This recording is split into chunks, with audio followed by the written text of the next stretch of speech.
Today I have a video for new teachers that have finally burked. Okay, that's not a word. Again.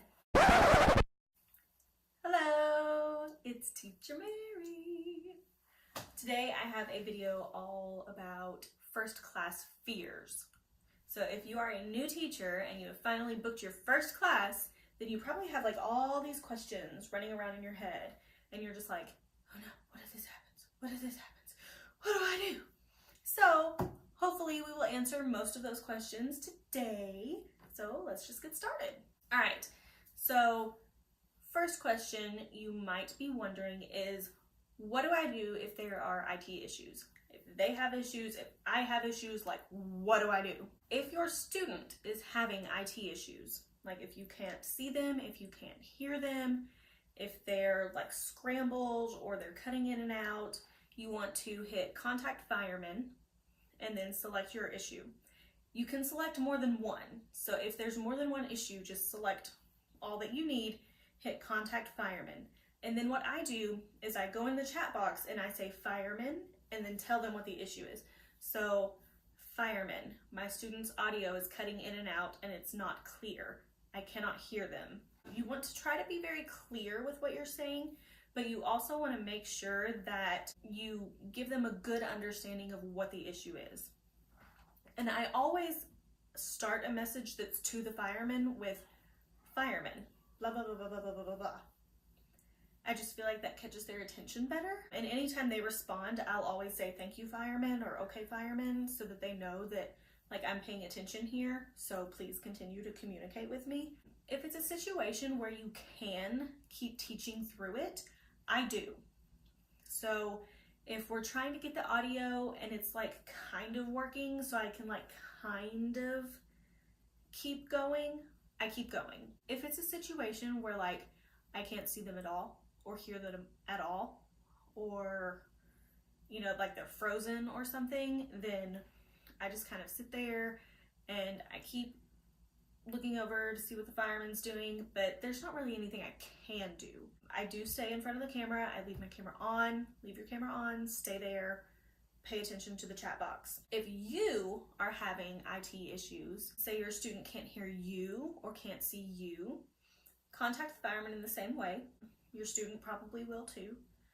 If you're having IT issues where like you can't load the class or you can't get into the classroom, you can contact the fireman on your phone in the phone app. So you go to your VIPKid app on your phone, the teacher app right here. There's 3 little dots in like a little text box up in the top right corner. It's the middle icon. You just tap that, and then there's classroom issue. You just tap classroom issue and it'll start a chat with the fireman, tell them what the issue is. I have avoided a teacher IT this way before. So if I couldn't get into the classroom, it just was not loading, so I contacted them on my phone, so that way they knew I was coming. So they kept the student in the room, kept working with me. I got in there, I was like 3 minutes late, I think, so I stayed after to make up for it. But my student was still there. I didn't get charged with a no-show. I avoided a teacher IT and I avoided a teacher no-show, because if you're 3 minutes late, you can be marked a no-show. Like you can be marked a no-show like 30 seconds late, so be really careful. Try to log into your classroom ahead of time. That way, if you're having issues getting in there, then you can contact the firemen. But also just because there are a couple different classrooms, so you might not get one that you're used to, so you want to get in there just so you know where everything is. So that is what to do if there are IT issues. Always contact the fireman. Oh, and take screenshots. If your student is having issues, or anytime I message the fireman and they message me back, I'm screenshotting. I always take screenshots. I'm on a Mac, so mine is Control-Shift-3. It just takes a screenshot. So if later on you need to send in a ticket about the class or anything, you've got proof from your side about like what happened, so you know how to show them like this is what was happening, like you can see in the picture right here. So I always take screenshots of everything just in case. But yeah, that is what to do if there are IT issues. So another question you might have is, what do I do if my student doesn't show up? So if your student doesn't show up, what I do is I type at the very beginning of class while they're not there, I type teacher is here and put it in the chat box and I take a screenshot. And then you just wait. I leave my camera open and uncovered because that proves beyond a shadow of a doubt that I was there this whole time waiting for them. If it's a trial class, you need to wait 15 minutes and then you can leave. If it is a major course, you need to wait 25 minutes. So if your student shows up at the 20-minute mark and there's 5 minutes left, you don't teach the whole class. You don't. You teach until 25 minutes or 28 minutes, and you just do as much as you can. And then in the feedback, you can leave, you know, unfortunately, we were only able to complete this many slides, leave why, like, I mean, they know the student was late, but you can also include that in the feedback just so they remember, oh, this was the class where we were 20 minutes late, so that's why we only did 8 slides. You know, just do the best that you can if they show up late. But that's what you do if they don't show up. If it's a trial and they don't show up, you'll get half of your base pay. If it's a major course and they don't show up, you'll get full pay. Also with trials, be looking at your phone app because sometimes the firemen will mark it student no-show around like the 6 or 7 minute mark. If they do that, you can screenshot and then leave. Just make sure that you have proof that it was marked student no-show before you leave, like just in case. I mean, I haven't had an issue with a finished type since I've been with VIPKid. I'm 1,506 classes in now, and I haven't had any issues with finished types. But, you know, you always do want to like cover yourself just in case. So that's why you see teachers talking about screenshots. All right, so another question you might be asking yourself is, what do I do if my student's struggling and I just cannot get through all this material fast enough? If you have a student who's struggling, what you need to know is you don't have to elaborate too much on the material. Like, stick to what's on the slides. Don't worry about extension, just worry about meeting the slide objectives if they're struggling. A lot of times, especially new teachers, can get caught up in like, oh, but I prepared this prop for you, so I need to use this prop because I spent so much time preparing it. And like, it's good. It's good that you want to have all these resources ready to use, but don't spend time using a prop to help them understand something if they've already gotten it. Because if they're struggling, they don't need to spend extra time on something that they got, you know? Like, you don't have to bring in 4 different props to teach the same thing. You're gonna slow yourself down, and they're already slowing you down, so like, don't be your own worst enemy. That's something that I see a lot of new teachers doing, and it's like awesome that you have all these props ready. Like, that's a good thing. Don't think that that's a bad thing. Just try to step outside yourself a little bit and ask yourself, do I need to say this sentence frame again? Like, do I need to bring all these props in to ask this question again? Because repetition is part of it, but sometimes you just do too much and you just stay on a slide way too long. So watch the timer, try to stick to a minute per slide. If they get a slide really quick, let them get it quick and move on to try to get some of your time back. I really suggest that if you're a new teacher and you're worried about time management, find a reward system that's just really quick. Like, don't do a lot of time with like, you get a reward. Do you want this or this or this? Like, do something that's quick. Like, you get this. Ta-da! I mean, keep it exciting. Like, you want it to be exciting for them. You don't want to be like, look, you got a reward. Okay, here's the next slide. Let's go. You don't want them to feel like you're rushing them, but just don't do things to yourself that are going to slow you down. You know what I mean? So like, do a quick reward system. I do usually give stars every 5 minutes, or like not right on the dot, but I try to pace them sort of evenly. I do wait and give a star until they've done something really well, and I'm like, yes, that was awesome, you get a star. So like, between the 4 and 7 minute mark, I'm picking up on something they did well and giving a star, and then between like the 8 and 11 minute mark, I'm picking up on another thing. Like, I kind of like estimate. But if you're worried about time management or your students struggling, use the stars to help keep you on track. Like, that's okay. Do things that are going to help keep you accountable to your time. You set the pace of the class. If they're struggling, yes, it can slow you down, but you have to kind of take charge a little bit. Don't worry too much. And the other thing I would suggest is not to schedule classes back to back. That way, if you do run a little bit over, because it does happen, then you're not gonna run the risk of being late to your next class. So like your first couple classes, if you can, I suggest not doing back to back, just so you have like a safety net, but do really try to stay to your time. So the other thing you might be wondering is, well, what if they just go super fast? Like, what if they're just flying through this material? Then do the opposite of everything I just said. Ask all the extension questions. Bring in all your props. Like, again, you control the pace of the class. They can't click the next slide button. You do. So ask them more questions. If the sentence frame is something like, how do you feel after you eat a big meal? And they say, I feel tired after I eat a big meal. Well, ask them another question. How do you feel after this happens? How do you feel after that happens? How does your mom feel after this happens? How does dad feel after you get a good grade? Like, ask more questions. Say the sentence frame again. I've had some classes where I had a student who was just in a level that was too easy for him.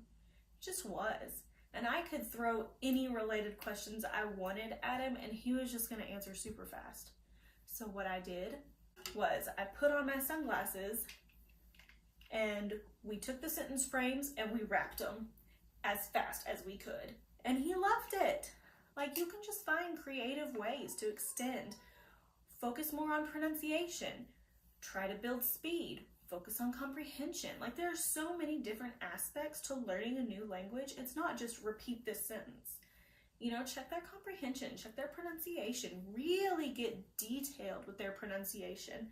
Parents love that, and the student benefits from it. Don't just do things just to fill time. Like, you'll see a lot of people talking about reading a book at the end of class. I'm really against reading a book at the end of class. I don't know. Like, my son takes Spanish online, and if the teacher just read him a book at the end of class to fill time, as a parent, I wouldn't be happy with that. I would rather him be talking, understanding something better, learning how to say something better, learning more vocabulary words. Like, as a parent, that's what I would want.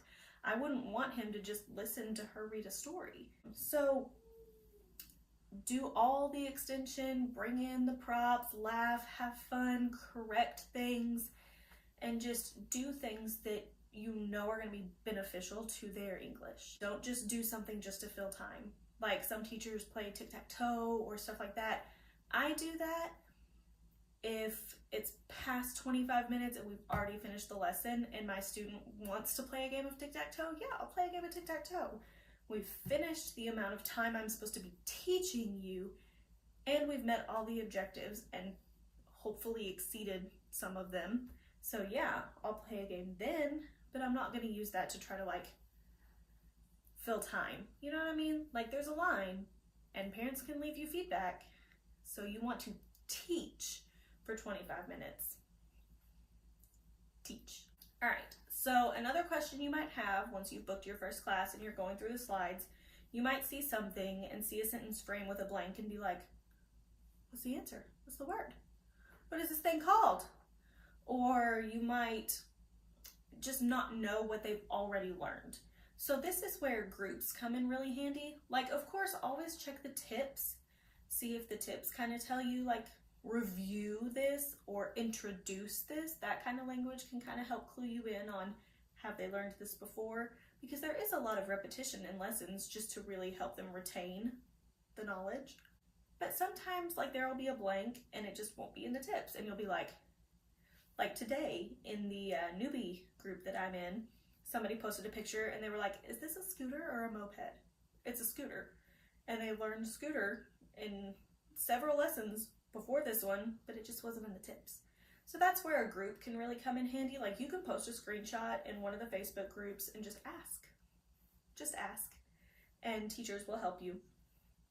I highly recommend Newbie Island, the VIPKid Newbie Island, teacher Newbie Island.